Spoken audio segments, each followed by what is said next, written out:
결론부터 말씀드리면 이 책은 사장님보다는 회장님이 되고 싶은 분께서 읽어야 하는 책이며 마케팅 테크닉을 배우려고 하는 분보단 사업의 방향성을 올바르게 설정하고자 하는 분께 필요한 책입니다.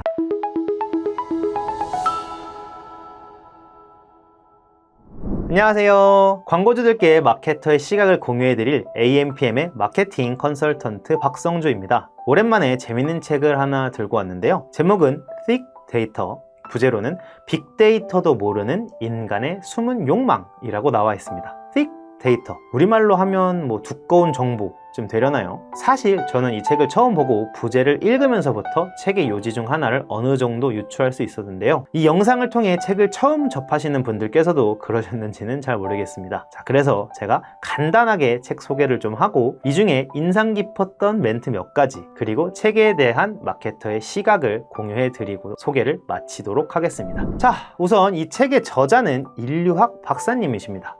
백영재 박사님이시고요. 순수 혈통 문과 졸업생이시지만 글로벌 컨설턴트 기업인 맥킨지를 시작으로 국내 대기업 CJ, 세계 최고의 게임 기업 중 하나인 블리자드, 디지털 세상에서 절대 빼놓을 수 없는 구글 등에서 컨설턴트 및 CEO 등으로 역임을 한 아주 화려한 커리어를 가지고 계신 분입니다. 그래서일까요? 이 책은 몇 가지 특징을 가지고 있습니다. 첫째, 인류학에서 쓰이는 통찰 방법들이 기존 마케팅의 보완점으로 활용될 수 있다는 점을 주장하고 있고, 둘째, 백영재 대표님이 개인 경험과 그가 집필을 하기 위해 조사했던 사례들이 다수 나와서 그의 주장을 이해하기도 쉽고 또 흥미로운 내용들이 많다는 점입니다. 마지막으로, 그렇기 때문에 오 유레카 하는 수준의 창의적인 책보다는 인터레스팅 정도의 익숙한 맛이라는 거? 물론 이거는 이제 전적으로 마케터의 개인 생각이고요.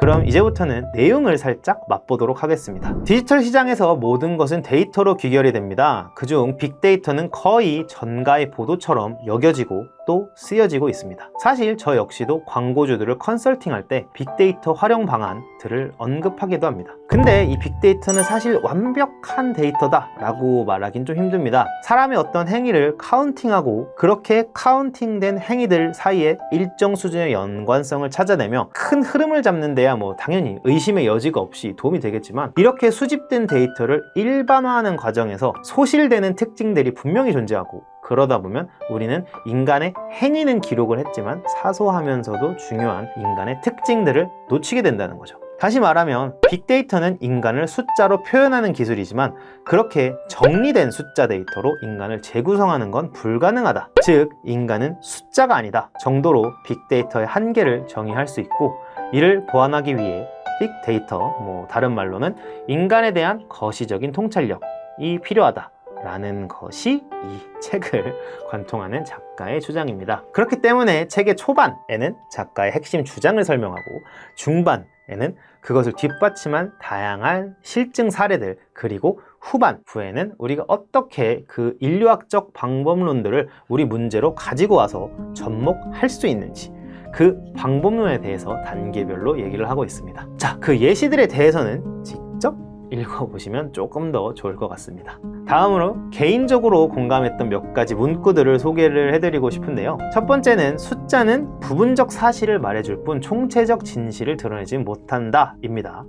사실 작가의 주장과 완전히 일치하는 항목이죠. 앞서 제가 꽤 공들여서 작가의 주장을 설명해 드렸기 때문에 제 느낌은 이걸로 대신하도록 하고 바로 두 번째로 넘어가도록 하겠습니다. 두 번째, 정성이 대접받는 시대, 그리고 언제나 답은 현장에 있다. 온라인 마케팅이 대두되면서 어느새부터인가 기업들은 엑셀과 숫자로 소비자들을 읽기 시작했습니다. 우연히 혹은 정밀한 기교로 숫자들의 함의를 제대로 읽어낸 기업들은 소비자들을 따로 분석하지 않아도, 또 현장으로 직접 나가지 않아도 회사가 발전하는 데는 문제가 없었지만, 어떤 이유로든 숫자로 표현된 소비자들을 제대로 읽지 못한 기업들은 정체되거나 심지어 도태되고 있죠. 퍼포먼스 마케팅에서 데이터 리딩으로 인한 결과에 따라 광고 성과가 개선될 수도 또 악화될 수도 있다는 점에서 상당히 공감 가는 대목이었습니다. 사실 대행사 소속이기에 다양한 광고주와 산업에 대한 경험은 있지만 또 각 기업이 추구하는 메인 타겟층에 대한 소비자 분석이 다소 되어 있지 않다는 점에서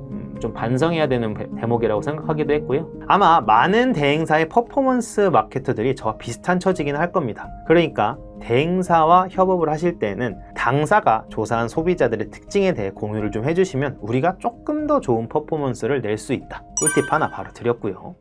마지막 멘트로는 작은 습관이 인생을 만들고 사소한 기업 문화가 조직의 발전을 이끈다를 꼽겠습니다. 작가님은 컨설턴트로서 또 외부에서 임명된 CEO로서 상당히 많은 기업들을 경험하고 또 변화를 이끌어내셨습니다. 그 여정 속에서 얻었던 하나의 인사이트는 한 번의 컨설팅으로 환골탈태를 하는 기업은 없으며 경직적이고 수직적인 기업 문화에선 혁신과 창의가 나오기 힘들다는 점입니다. 직원이 마음대로 건의를 하지 못하는 환경, 윗사람에 의해 자주 좌지우지되는 아이디어 회의, 밥 먹듯이 바뀌는 중대 결정 등 임직원 개개인이 기발한 아이디어를 건의하고 접목할 수 없는 환경에서 조직의 발전이 더디다는 거죠. 제가 감히 작가님과 저의 인사이트를 비교하기는 조금 그렇지만 저도 비슷한 경험들이 있습니다. 광고를 집행하다 보면 소수의 광고주들께서는 외부에서 오는 직원을 쉽사리 받아들이지 못하시거나 또 표면적으로는 변화가 조금 있는 것 같아 보이는데 본질적인 수준에서 변화가 일어나지 않는 경우 종종 경험하거든요. 당연히 그런 경우에 퍼포먼스가 좋다고 말씀드리긴 어렵습니다. 자, 기업 문화가 뭐 별거냐 하실 수 있겠지만 이게 그냥 단순히 제 주장이 아니라 우리 인류학 박사님께서 또 그렇게 말씀하시니까 못 믿겠으면 꼭 책 한번 읽어보시길 바랍니다. 제가 따로 언급을 하진 않았지만 그 외에도 재밌는 구절이 정말 많습니다. 소비자 분석을 믿지 않았던 스티브 잡스의 성공 일화라던가, 거래는 단골을 만들지만 관계는 팬을 만든다는 구절이라던가, 책을 읽는 내내 상당히 흥미롭고 좀 작정하고 읽으면 2-3시간이면 다 읽게 되더라고요. 그렇게 길지 않은 시간이니까 여러분들도 한번 읽어보시길 권장드립니다. 마지막으로 이 책에 대한 마케터의 평가입니다. 결론부터 말씀드리면 이 책은 사장님보다는 회장님이 되고 싶은 분께서 읽어야 하는 책이며 마케팅 테크닉을 배우려고 하는 분보단 사업의 방향성을 올바르게 설정하고자 하는 분께 필요한 책입니다. 또 소수의 광고주를 리드할 종합 광고 대행사나 인하우스 마케터들의 시야를 넓혀줄 책이기도 하죠.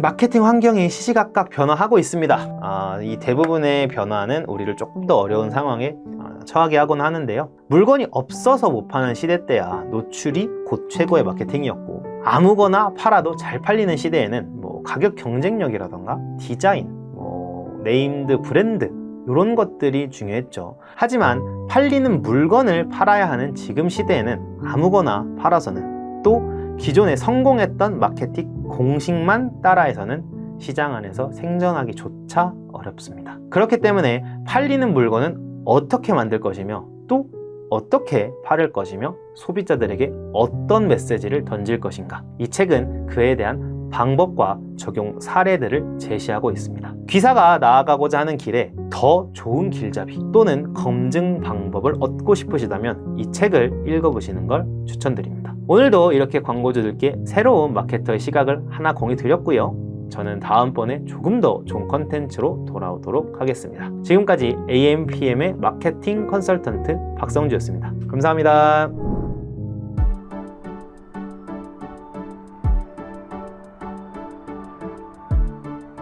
구독과 좋아요는 컨텐츠 제작에 힘이 됩니다.